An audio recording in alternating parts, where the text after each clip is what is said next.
सुप्रभात, सभी को नमस्कार। Welcome to Vikas Gupta show. आइए दिन की शुरुआत करते हैं एक नए आसन के साथ, जानते हैं उसके स्टेप्स और उसके ढेर सारे फायदे। आइए देखते हैं। सबसे पहले वज्रासन में बैठें और एक गहरा लंबा श्वास लें। सर के बल आ जाएं। हाथों का कोहनियों के द्वारा एक अच्छा सा स्टैंड बनाएं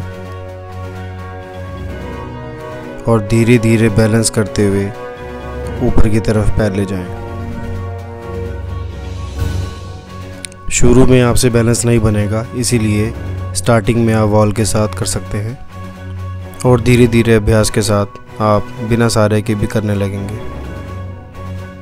सर के बल खड़े होने से ब्लड का सर्कुलेशन चेहरे से होता हुआ मस्तिष्क तक जाता हुआ, बालों की जड़ों में रक्त जाने से बालों से जुड़ी अनेक समस्याओं का समाधान होता है, जैसे बालों का अत्यधिक झड़ना वह रुकता है और जिनके बाल असमय सफ़ेद हो जाते हैं वह रुक जाते हैं। और निरंतर अभ्यास से यह बहुत देखा गया है कि उनके दोबारा से काले बाल आ जाते हैं और जल्दी बाल घने होते हैं और गंजापन दूर होता है।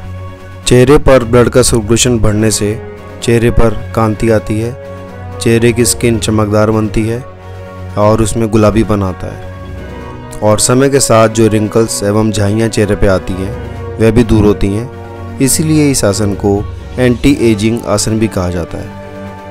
It also helps in improvement of eyesight, यानी आँखों से जुड़ी अनेक समस्याएं से दूर होती हैं और आँखों की रोशनी अत्यधिक बढ़ती है। आजकल स्टूडेंट्स पर पढ़ाई का बहुत प्रेशर है, इसीलिए असमय उनके चश्मा लग जाता है। इसीलिए स्टूडेंट्स के लिए आसन रिकमेंड किया जाता है।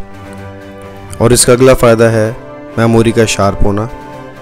इसके द्वारा हमारी रिटेंशन पावर बढ़ती है, यानी स्टूडेंट्स जो याद करना चाहते हैं पहले तो वह बड़ी जल्दी याद कर पाते हैं और रिटेंशन पावर के बढ़ जाने से वह टॉपिक लॉन्ग टर्म मेमोरी में शामिल हो जाता है। आजकल स्टूडेंट्स की ज़िंदगी में बहुत डाइवर्सिटीज़ और बहुत डाइवर्जन्स हैं, जैसे टेलीफोन, टीवी और सोशल मीडिया। बाय दिस आसन they will become more focused towards their goals and their studies। अगर देखा जाए तो हर तरीके से यह आसन स्टूडेंट्स की लाइफ में एक इम्पोर्टेंट पार्ट प्ले करता है। आजकल इस मॉडर्न और भाग दौड़ वाली लाइफ में टेंशन्स, डिप्रेशन और एंग्जाइटी आम प्रॉब्लम बनती जा रही हैं। शीर्षासन को साधने से एक एंटी डिप्रेशन केमिकल प्रोड्यूस होता है जिसे सेरोटोनिन कहा जाता है। यह हमारे शरीर में डिप्रेशन, एंग्जाइटी कंट्रोल करता है। इसीलिए हम सभी को शीर्षासन को अपने डेली रूटीन में शामिल करना चाहिए। शीर्षासन का अगला ज़बरदस्त फ़ायदा है डाइजेशन का ठीक होना। ब्लड का सर्कुलेशन अपोजिट डायरेक्शन में जाने से पेट से जुड़ी अनेक समस्याओं का समाधान होता है और हमारा डाइजेशन सुपर इम्प्रूव होता है। शीर्षासन के दौरान हमारे शोल्डर्स और गर्दन की हड्डी पर जोर पड़ता है, जिससे वे दोनों अत्यधिक मजबूत होते हैं और आने वाले समय में इसका हमें लाभ मिलता है। यह आसन हमारे मन को विचलित होने से रोकता है और उसे शांत रखता है, जिससे ध्यान और मेडिटेशन करना बड़ा इजी हो जाता है। धीरे धीरे वापस आएंगे। ध्यान रखें, हमें एकदम से खड़ा नहीं होना। तुरंत आप शवासन में लेट जाएं। पैरों के बीच सुविधाजनक फासला कर लें और शांत होकर लेटे रहें। शवासन इसलिए ज़रूरी है ताकि ब्लड का प्रेशर पूरे शरीर में सामान्य रूप से हो जाए। जो लोग शीर्षासन करने की हिम्मत नहीं जुटा पाते हैं वह सर्वांग आसन करके वह सभी फायदे ले सकते हैं। सर्वांग आसन से भी उनको उतने ही फायदे मिलेंगे जितने शीर्षासन से मिलते हैं।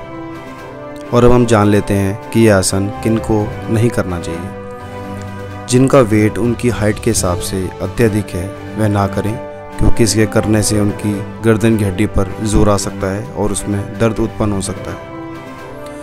जिनको हाई ब्लड प्रेशर की समस्या रहती है वह ना करें।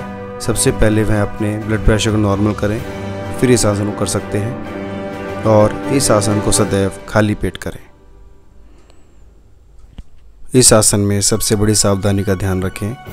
समय सीमा 1 मिनट से लेकर 5 मिनट तक की समय सीमा अति उत्तम मानी गई है, उससे ज़्यादा ना रुकें। आज आपने योगाभ्यास के बारे में जाना, और योगाभ्यास का फ़ायदा तभी है जब नित्य प्रतिदिन आप इसको अपनी जीवन शैली में अपना लें। जैसे स्वस्थ रहने के लिए सोना खाना ज़रूरी है, इसी प्रकार स्वस्थ रहने के लिए योगाभ्यास ज़रूरी है। ना कि हम तभी योगाभ्यास करें जब बीमार हों। इसको नित्य प्रतिदिन शैली में लाएं और अपने शरीर को रोगमुक्त बनाएं। इसी के साथ विकास गुप्ता आपसे इजाज़त लेता है।